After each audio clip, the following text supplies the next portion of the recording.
पिछले क्लास में कहाँ तक बता दिए थे?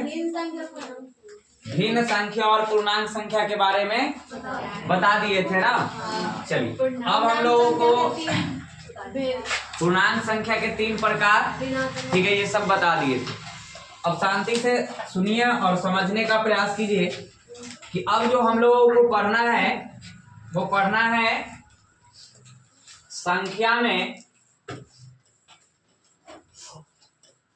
जो सबसे पहला जो पढ़ना है वो सबसे पहला पढ़ना है प्राकृत संख्या,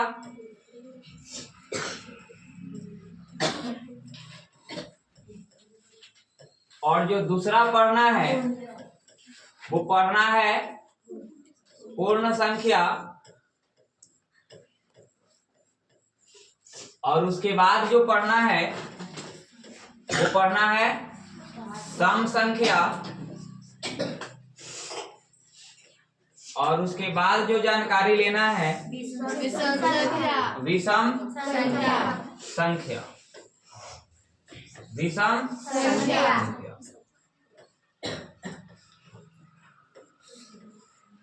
उसके बाद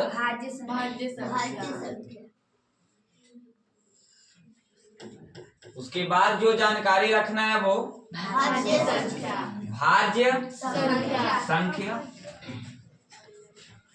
और उसके बाद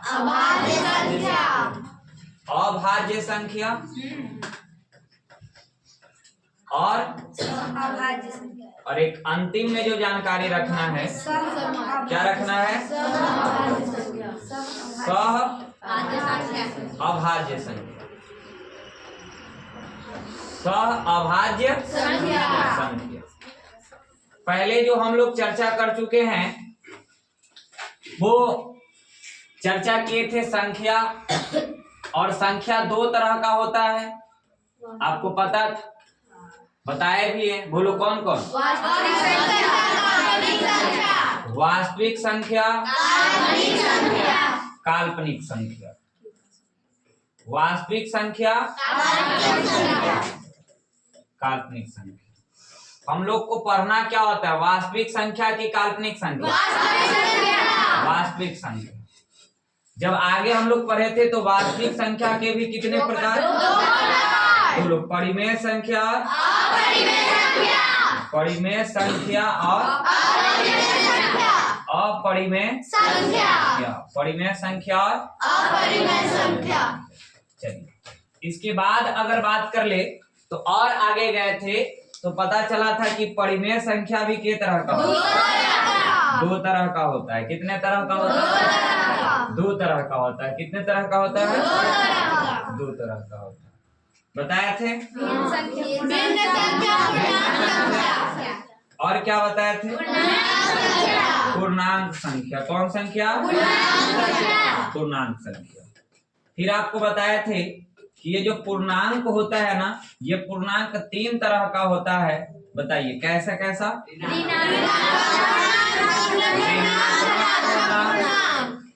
ऋणात्मक पूर्णांक, शून्य पूर्णांक, धनात्मक पूर्णांक। मतलब जो माइनस में लिखते हैं उसको बोलते हैं ऋणात्मक पूर्णांक, और जो प्लस में लिखते हैं उसको बोलते हैं धनात्मक पूर्णांक, और जो 0 होता है वो क्या होता है? लेकिन आपको पता होना चाहिए कि ये जो आप भिन्न संख्या देखते हैं, ये जो भिन्न संख्या, ये भिन्न संख्या भी आपको P बटे Q के रूप में लिखा जाता है, और पूर्णांक भी P बटे Q के रूप में लिखा जाता है। P बटे Q के रूप में लिखा जाता है। लेकिन जो दोनों में डिफरेंस जो होता है ना, वो ये होता है कि इसके नीचे कभी भी 0 और 1 नहीं होना चाहिए, लेकिन इसके नीचे हमेशा क्या होना चाहिए? 1 होना चाहिए। मतलब यही कंडीशन है। अगर ये कंडीशन फॉलो करेगा तभी ये भिन्न होगा, और तभी ये क्या होगा? तो जो हम लोग पढ़ चुके हैं,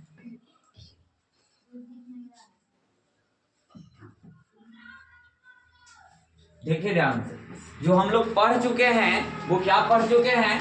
तो हम लोग यहाँ पर जो भी लिखा गया है ये सभी संख्याएं के बारे में हम लोग पढ़ चुके हैं। जैसे संख्या, वास्तविक संख्या, काल्पनिक संख्या, परिमेय संख्या, अपरिमेय संख्या, भिन्न संख्या और पूर्णांक संख्या, ये सब हम लोग पढ़ चुके हैं। आज जो हम लोगों को पढ़ना है वो क्या पढ़ना है? तो सबसे पहला जो पढ़ना है वो आपको क्या पढ़ना है? प्राकृतिक संख्या, दूसरा, तीसरा, चौथा,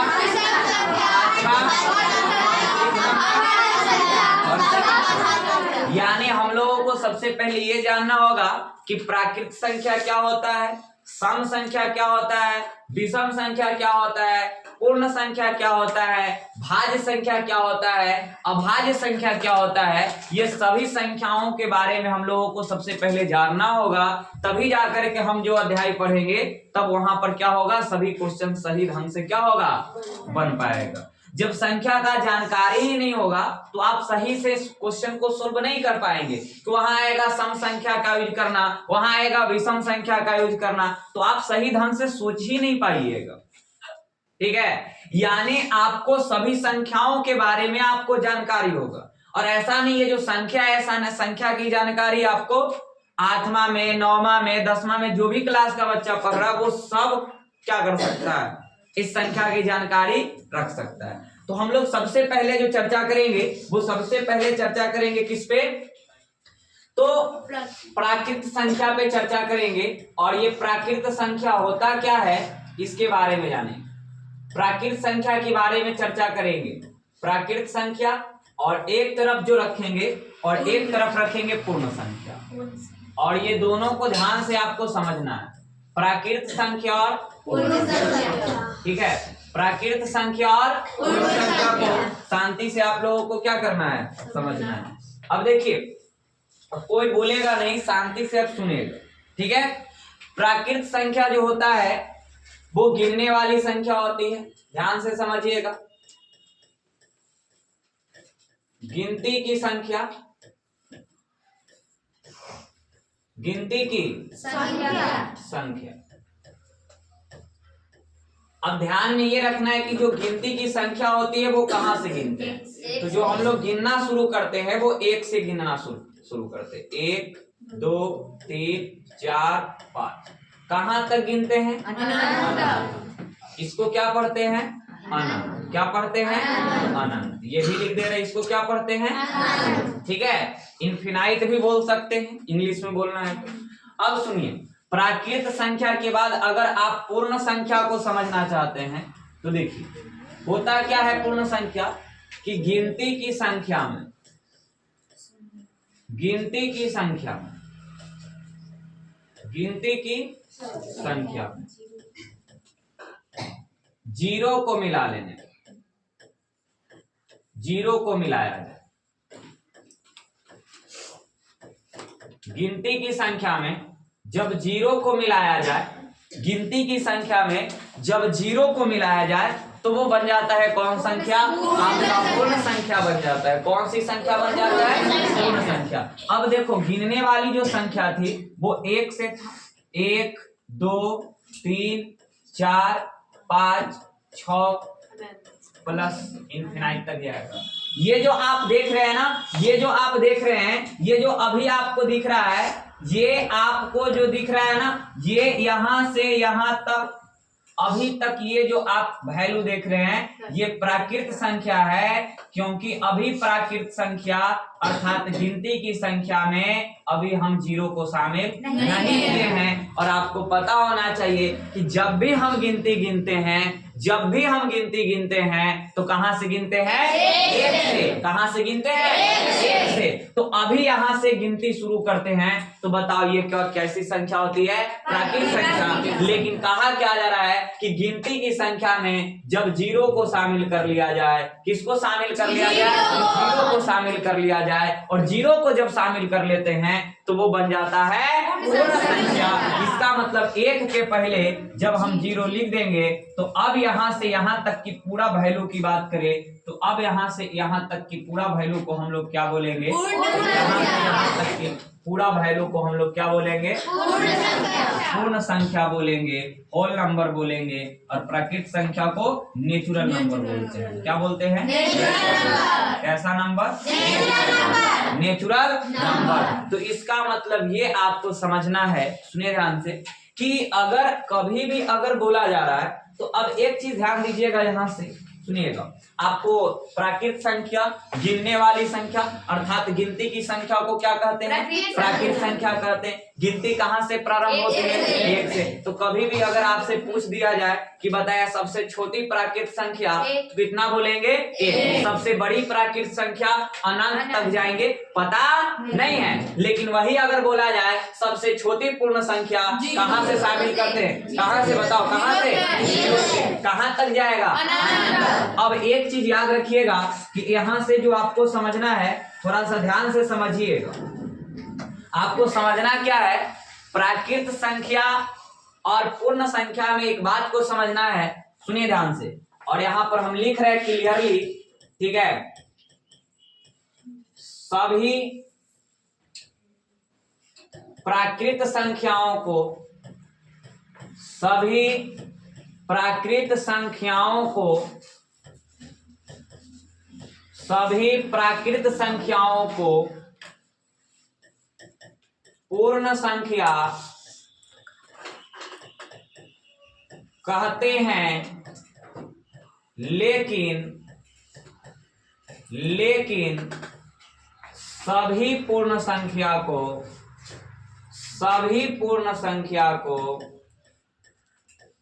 लेकिन सभी पूर्ण संख्या को प्राकृत संख्या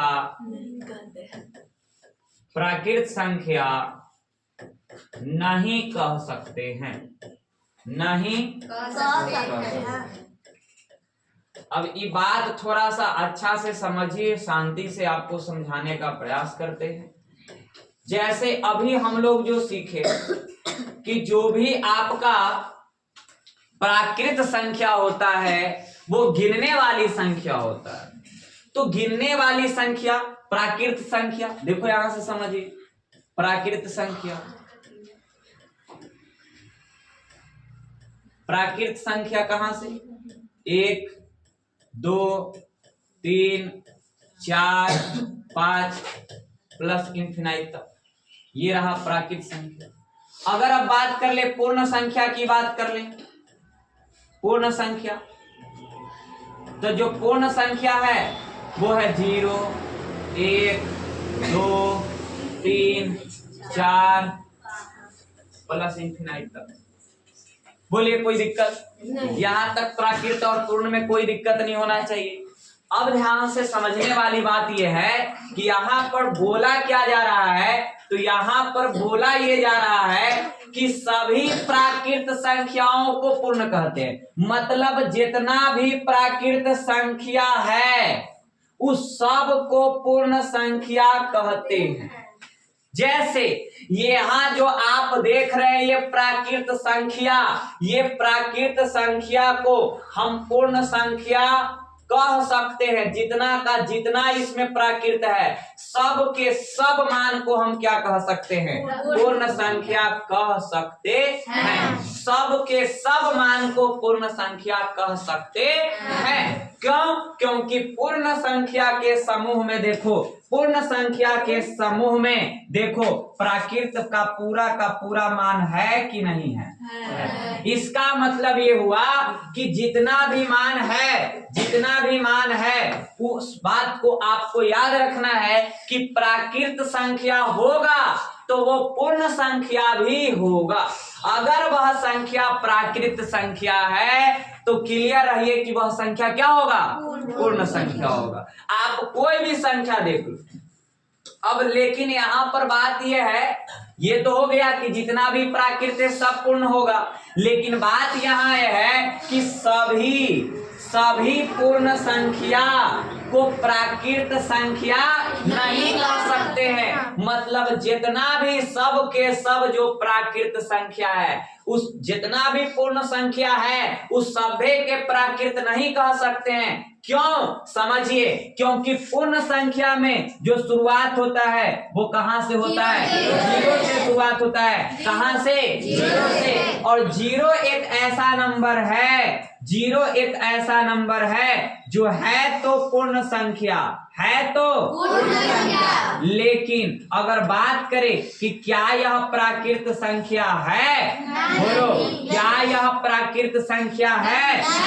बोलो ये प्राकृत संख्या नहीं है, क्योंकि कभी भी गिनती गिनते हैं तो हम लोग जीरो से नहीं गिनते हैं। तो कभी भी जितना का पूर्ण संख्या सब कभी प्राकृत संख्या नहीं हो सकते हैं, क्योंकि जीरो एक ऐसा पूर्ण संख्या है जो कभी भी प्राकृत संख्या नहीं होगा। क्योंकि प्राकृत संख्या हम किसको कहते हैं? गिनने वाली संख्या को कहते हैं। और गिनती कहां से गिना जाता है? एक से गिना जाता है। कहां से गिना जाता है? एक से गिना जाता है। अब यहाँ पर ध्यान दीजिएगा, अब थोड़ा सा और, तो इस बात को क्लियर हो गया कि सभी प्राकृत संख्याओं को पूर्ण संख्या कहते हैं, लेकिन सभी पूर्ण संख्या को प्राकृत संख्या नहीं कह सकते हैं।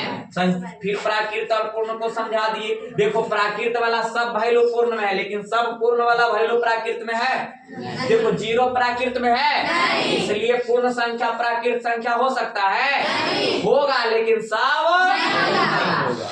समझ में आया? अब चलिए, अब यहाँ पे पूर्ण संख्या और प्राकृत संख्या को हम और अच्छे से समझाने का प्रयास करते हैं, और यहाँ पे सभी लोग समझिएगा, और यहाँ पर हम पूर्णांक के माध्यम से आपको समझाएंगे, इसलिए ध्यान दीजिए। अगर बात करें यहाँ पर देखिए माइनस इंफिनिटी दो माइनस 2 3 माइनस 2 माइनस 1, यहाँ पर 0 1 2 3 4 दो कहां तक जाएगा? बोलो ये इंटीजर है, ये क्या है? पूर्णांक है, इंटीजर है।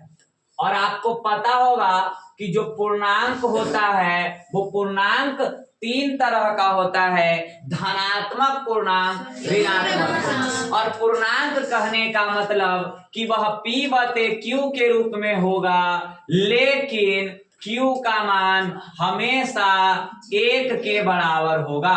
Q का मान हमेशा 1 के बराबर होगा। और यहाँ पर जो दिया गया है एग्जाम्पल, वो तीनों पूर्णांक आपको दिख रहा है, और तीनों पूर्णांक में अगर आप ध्यान से देखिएगा तो यहाँ पे समझने का प्रयास कीजिए कि यहाँ से लेकर के निगेटिव वैल्यू तक इसी को कहते हैं ऋणात्मक पूर्णांक। कौन पूर्णांक? ऋणात्मक पूर्णांक। बोलो क्या कहते हैं? और अगर आप थोड़ा और देखिए, यहाँ से हम समझाएंगे प्राकृत संख्या और पूर्ण संख्या को यहाँ से समझाया जाएगा, पूर्णांक से भी समझ सकते हैं।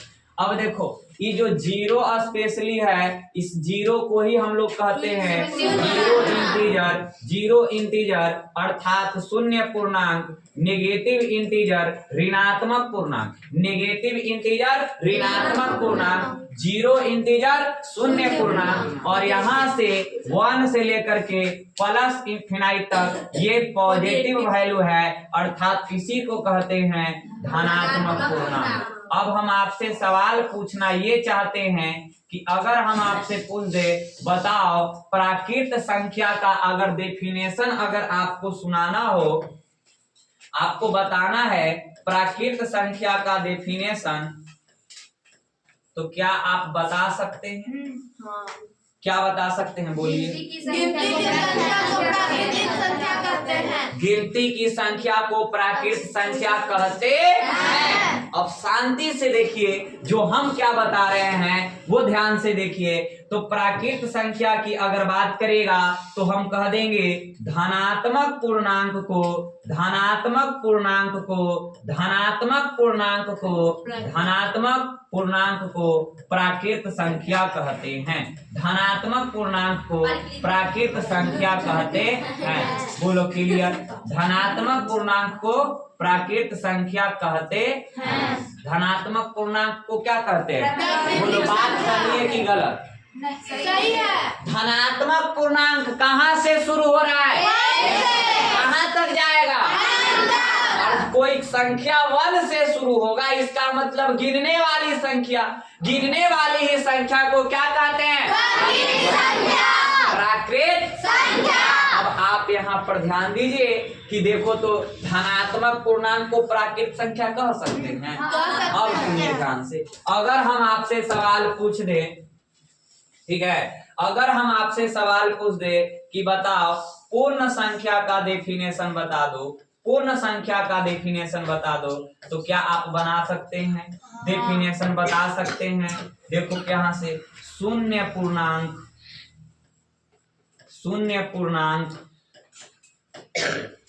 और धनात्मक पूर्णांक, शून्य पूर्णांक और धनात्मक पूर्णांक को मिलाने से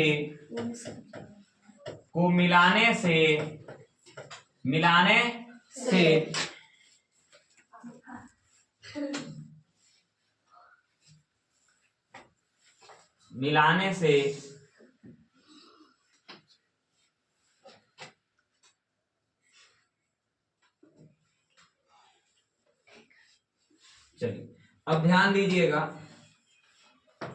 शून्य पूर्णांक और धनात्मक पूर्णांक को मिलाने से पूर्ण संख्या बनता है। बोलो ये बात सही है? पूर्ण संख्या बनता है। ठीक है, देख लीजिए कि अगर हम इसको और इसको मिला लेते हैं, धनात्मक और शून्य पूर्णांक को, तो पूरा का पूरा जो वैल्यू देता है, देखो धनात्मक पूर्णांक, अब ध्यान दीजिए 1 2 3 कहां तक? प्लस इंफिनाइट तक चल गया। लेकिन इसी की बात कर ले तो शून्य पूर्णांक और धनात्मक पूर्णांक को, तो शून्य पूर्णांक ये रहा और धनात्मक पूर्णांक सबको मिला लेंगे तो देखो ये बन जाएगा आपका, क्या बन जाएगा? पूर्ण संख्या बन जाएगा। क्या बन जाएगा? पूर्ण संख्या बन जाएगा। तो हमको लगता है कि अब प्राकृत संख्या और पूर्ण संख्या में आपको दिक्कत नहीं होगा। बोलो प्राकृत संख्या और पूर्ण संख्या समझ में आ गया? चलिए अब चर्चा करते हैं हम लोग सम संख्या और विषम संख्या पे, और कोई बोलेगा नहीं, शांति से इधर समझने का प्रयास कीजिएगा। एक तरफ हम लिखते हैं सम संख्या और दूसरा तरफ लेते हैं विषम संख्या। सम संख्या और विषम संख्या, सम संख्या और विषम संख्या। इधर है सम संख्या और इस तरफ लेते हैं विषम संख्या। जिनको समझना है, सीखना है, शांति से देखिए, समझने का प्रयास कीजिए और कम बोलिए, जब पूछेंगे तभी बोलिएगा। देखिए ध्यान से, अब ये सम संख्या, अभी हम लोग प्राकृत संख्या और पूर्ण संख्या को सीखे। अब जरा देखते हैं कि ये सम संख्या क्या होता है। ठीक है, तो अगर बात कर ले सम संख्या की, तो ध्यान से समझिएगा, 2 से विभाजित होने वाली संख्या, 2 से विभाजित होने वाली संख्या, 2 से विभाजित होने वाली संख्या, 2 से विभाजित होने वाली संख्या। और अगर इधर बात कर ले तो इधर बोलेंगे 2 से विभाजित नहीं होने वाली, 2 से विभाजित नहीं होने वाली संख्या, विभाजित नहीं होने वाली संख्या। चलिए, 2 से विभाजित का मतलब ये हुआ कि 2 से भाग, विभाजित का मतलब कुछ भाग, ठीक है, 2 से भाग लगने वाली संख्या और 2 से भाग ना लगने वाली संख्या, मतलब जो 2 से पूरा भाग लग जाता है उसको सम संख्या कहते हैं। और सम संख्या को इंग्लिश में बोलते हैं इवन नंबर, और विषम संख्या को इंग्लिश में बोलते हैं ऑड नंबर। सम संख्या जो 2 से विभाजित हो जाता है और विषम संख्या 2 से विभाजित नहीं होता है। जैसे अगर बात कर ले सम संख्या, 2 से विभाजित होने वाली संख्या 2 4, 6, 8, 10 ऐसे जाएगा। अगर 2 से विभाजित होने वाली, अगर नहीं होने वाली संख्या देखा जाए 1, 3, 5, 7, 9, ये सब जो संख्याएं हैं ये 2 से विभाजित होने वाली संख्याएं नहीं है। और जो 2 से विभाजित होने वाली संख्याएं होती है उसको सम संख्या कहते हैं, और जो 2 से विभाजित नहीं होने वाली संख्याएं होती है उसको हम विषम संख्या कहते हैं। और ये बहुत आसान है, लोग आसानी से इसको समझ जाता है। लेकिन जो हम आपसे पूछने वाले हैं उसका हमको जवाब चाहिए कि जैसे अगर हम आपसे पूछ दिए कि बताओ 10 सम है कि विषम है? क्या है? क्योंकि जब इसको 2 से भाग मार देंगे कट जाएगा, पूरा पूरा कटेगा। चलो अगर हम आपसे पूछ दे 21 सम है कि विषम? बोलो, इसको 2 से भाग मारेंगे कटेगा, दशमलव में आएगा, पूरा पूरा कटा नहीं। तो देखो जो पूरा पूरा कट गया तो उसको सम, अब पूरा पूरा ना कटा था। एक और बता दीजिए, अगर हम 15 पूछ दे तो सम की विषम? विषम हो गया। लेकिन वही अगर हम पूछ दे 20 सम की विषम? सम हो गया, ठीक। लेकिन अगर हम आपसे पूछे कि बताओ -5 बताओ क्या होगा? बताओ जल्दी से, -5 क्या होगा? सम की विषम? लेकिन विषम तब 5 क्या होगा? बताओ, जब -5 को विषम बोलोगे तब 5 को क्या बोलोगे? बोलो। तो अब थोड़ा सा ध्यान से देखिए, देखो शांति से सुनिए और समझने का प्रयास कीजिए जो आपको समझा रहे हैं, ठीक है। देखो जो आप विषम और जो सम आप बोल रहे थे ना, तो उसके पहले जितना भी वैल्यू आ रहा था सब पॉजिटिव वैल्यू था। और पॉजिटिव वैल्यू जिसको बोलते हैं धनात्मक, क्या बोलते हैं? धनात्मक। और इसको हम कभी भी संख्या के आगे प्लस में रहता है ना तो हम धनात्मक का जिक्र नहीं करते हैं।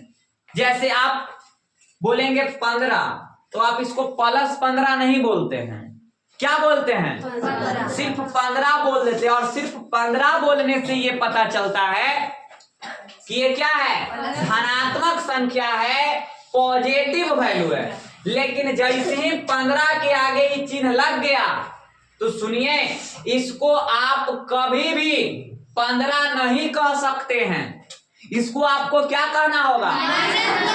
-15। और अभी आपको बताए थे, सुनिए ध्यान से, अभी हम आपको बताए थे कि अगर पॉजिटिव रहेगा वैल्यू, पॉजिटिव वैल्यू रहेगा और वो भी गिनती वाला, तो पॉजिटिव वैल्यू रहेगा तो इसको बोलते हैं धनात्मक। पॉजिटिव वैल्यू धनात्मक पूर्णांक क्या होता है? धनात्मक पूर्णांक। और नेगेटिव वैल्यू ऋणात्मक पूर्णांक। बोलो कैसा पूर्णांक? धनात्मक पूर्णांक। और अगर हम आपसे अब पूछ देंगे कि बताओ ये -3 कैसी संख्या है? अब देखो ऋणात्मक पूर्णांक है, क्लियर हो गया। लेकिन 3 2 से कटने वाला कि 2 से ना कटने वाला? इसका मतलब सम की विषम, इसलिए माइनस को बोलेंगे ऋणात्मक। काची? अब ये बताओ ये 3 सम है कि विषम? तो इसको बोलेंगे ऋणात्मक विषम पूर्णांक। ऋणात्मक विषम पूर्णांक। ऋणात्मक विषम पूर्णांक इसलिए बोल रहे हैं क्योंकि इसके नीचे ना कुछ था, कितना है? और जिसके नीचे 1 होता है उसको क्या कहते हैं? पूर्णांक कहते हैं। तो अब आपको समझ में आया। अब एक सवाल और हम देंगे और आपको बताना है कि बताओ ये जो रहा 15 क्या है? 15। जल्दी से बताओ ये 15 क्या है? धनात्मक विषम पूर्णांक है कि धनात्मक समपूर्णांक है कि ऋणात्मक समपूर्णांक है कि ऋणात्मक विषम पूर्णांक है? बताओ। धनात्मक समपूर्णांक। पहले बताओ ये प्लस में है कि माइनस में? इसका मतलब ये धनात्मक है। क्या है? धनात्मक। अब ई बताओ कि ई सम है कि विषम, तो इसलिए कौन पूर्णांक? विषम। लेकिन यही बात है कि प्लस वाला वैल्यू के लिए लोग धनात्मक का यूज नहीं करता है, लेकिन माइनस वाला हर हाल में आपको क्या करना पड़ता है? यूज करना ही पड़ता है। तो अब हम आपसे पूछेंगे कि बताओ ये जो -20 लिख दिए, ये बताओ -17 लिख दिए, आपसे हम पूछना चाहते हैं, खड़ा करवा के पूछ लेते हैं। चलो जल्दी से बताओ, प्रिंस कुमार खड़ा हो जाओ, बताओ जल्दी से, ये बताइए -20 क्या है? -20 हाँ ऋणात्मक। चलो माइनस है तो क्या लिख देंगे? ऋणात्मक है, बाकी सब शांत रहो, ऋणात्मक। अब बताइए 20 सम की विषम? सम। तो क्या बोल देंगे? सम पूर्णांक, सम पूर्णांक। चलो इधर से कोई खड़ा हो जाओ, चलो सिकरिया का कोई स्टूडेंट खड़ा हो जाओ, बैठ जाइए, चलो खड़ा हो जाओ, बताओ ये -17 क्या है? माइनस है तो ऋणात्मक, माइनस है तो चलो 17 सम की विषम, तो इसलिए कौन पूर्णांक? विषम पूर्णांक। अब आपको समझ में आया?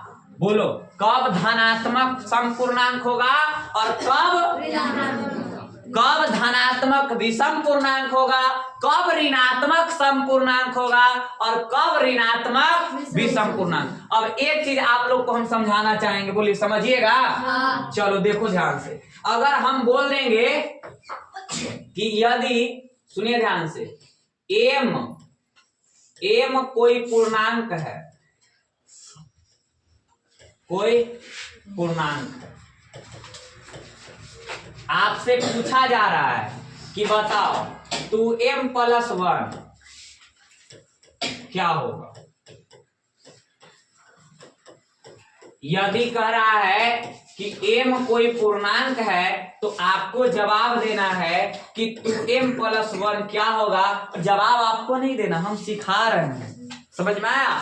आपको सीखना है, जिसको आ रहा है तो भी जवाब अपने मन में रखो। अब आप बताओ, एम जब पूर्णांक है, एम जब पूर्णांक है तो जब बताइए कि एम पूर्णांक है तो इसमें तीनों का तीनों वैल्यू आ सकता है। बोलो आ सकता है कि नहीं?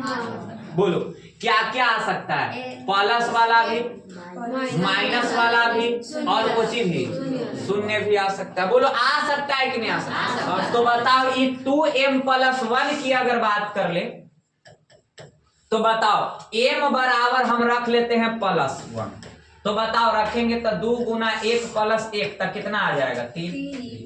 बोला काची आ गए? अच्छा m बराबर 2 भी रख सकलिए, बोला तो 2 रखबे तो 2 दूना का 4 आ 1 5 आ जाता है। अच्छा m बराबर 3 रखबे तो बोला कितना आ जाता है? 3 दूना का 6 आए, तो 3 5 7। आप खुद बताइए कि 3 5 7 जो आया वो कैसा संख्या है? 3 5 7 धनात्मक विषम पूर्णांक, धनात्मक बोलो है कि नहीं है? धनात्मक विषम पूर्णांक। अच्छा अब ध्यान सुनिए, अगर हम चाहें तो बताओ हुआ कि m का मान, m का मान आप बताइए क्या m का मान, m का मान बताओ हम ले सकते हैं -1, बताओ m का मान ले सकते हैं -2, बोलो m का मान ले सकते हैं -3, ले सकते हैं। क्यों ले सकते हैं? +∞ तक ले सकते हैं, इधर -∞ तक, क्योंकि बोल दिया है m क्या है? पूर्णांक है। m क्या है? पूर्णांक है। और जब कोई पूर्णांक होगा तब पूर्णांक 3 तरह का होता है, धनात्मक पूर्णांक, ऋणात्मक पूर्णांक और शून्य पूर्णांक। जब देखो m का मान, इसके लिए अगर हम चले और प्लस वाला रखें तो धनात्मक विषम पूर्णांक प्राप्त हुआ। अब सोचो बुआ कि अगर हम माइनस वाला लेके चलते हैं तो क्या प्राप्त हो रहा है? ध्यान से देखिएगा, अगर हम यहाँ ले रहे हैं, सुनिए, अगर मान लो कि -1 ले लिए तो -1 आ 2 गुना हो गया। चलो सोल्व करके बताएं, देखो ध्यान से, इसको हटाएं, प्लसवा वाला कैसे आया समझ में आया ना? बोलो इसको हटाएं। चलिए अब देखो ध्यान से, अब देखो कि प्लस वाला से काची आया? धनात्मक विषम पूर्णांक, धनात्मक। हम कुछ मान रखे ना प्लस वाला तो आंसर में काची आ रहा था? धनात्मक धनात्मक। लेकिन अब सुनो बुआ, अब हम कोची वाला रख के चेक करेंगे, माइनस वाला। काची वाला? तो बताओ एम के पहले एक रखला तो 2 गुना -1 आ +1 तो कितना हो जाती? -2 आ +1 तो घटती तो -1 बचते कि ना बचते? अच्छा अगर हम 2 ले लेवी तो 2 गुना -2 ना आ +1 तो 2 दूना का कोची में माइनस में आ +1। 4 में से 1 की 1 में से 4 तो माइनस। उसी प्रकार कितना रख लेवे? 3 तो बताओ 2 गुना -3 आ +1 ना तो द्वितीय -6 आ +1 कितना? अब तुम खुद देखो वो आंसर पकड़ो। आंसर देखो, जब तुम एम का मान ऋणात्मक पूर्णांक लिया तो आंसर भी क्या आ रहा है? ऋणात्मक पूर्णांक आ रहा है, ऋणात्मक पूर्णांक आ रहा है। लेकिन ऋणात्मक पूर्णांक में कैसा पूर्णांक? सम की विषम। इसलिए इसका आंसर ये भी हो सकता है ऋणात्मक विषम